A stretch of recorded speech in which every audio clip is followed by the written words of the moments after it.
Welcome back to another episode of Vees Views here on Castanet.net with head coach Fred Harbinson. I'm Fraser Rogers, and let's probably get to some more breaking news this week. Owen Sillinger just announcing his commitment to Bemidji State, a very reliable two-way forward. That's probably a big thing off his shoulders as well.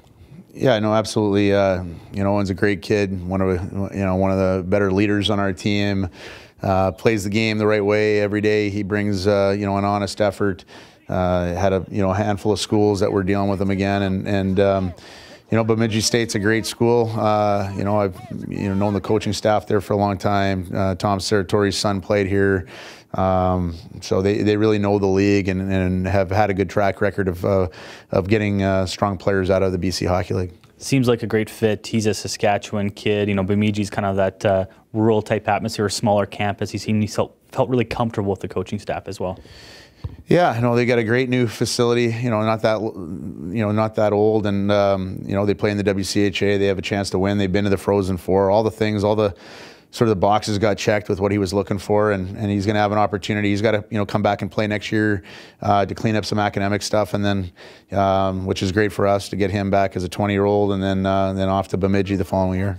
Talk about Owen Sillinger. He was very good on the weekend. Part of a 3-game road trip last week. We're talking about it, a big stretch, and had to be happy with how things panned out. 5 of 6 points, winning in Merritt, in Nanaimo, then taking Victoria, top team in the league, right to double overtime on Saturday. That was a pretty big week to start the month of February. Yeah, I know. Much better results, and more importantly, probably even just the way we played was back to normal, I guess, the best way to put it. We gave up 2 goals, even strength for those 3 games, and unfortunately you give up the overtime goal, but it could have went either way. You're playing 3-on-3, and I thought it was one of the best hockey games that we've been involved in the last couple of years, to be honest with you. It was real fast pace. It looked like a college hockey game, and great tape-to-tape plays. There was physicality. There was great goaltending, a little bit of everything.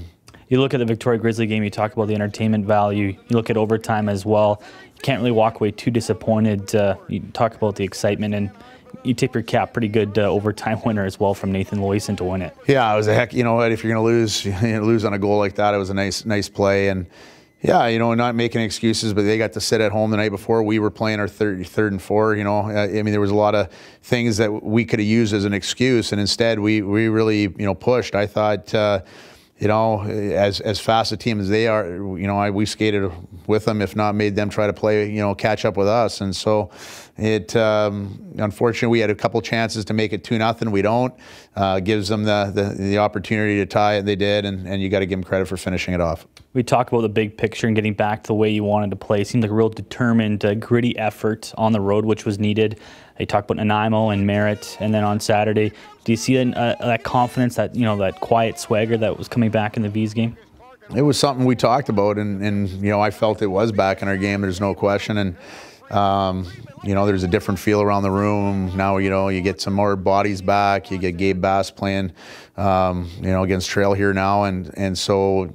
You want to just, we talked about getting that snowball moving in the right direction downhill, and I think we're doing that now. You talk about Gabe Bass set to make his debut this week, or re-debut again, coming back from long-term injury.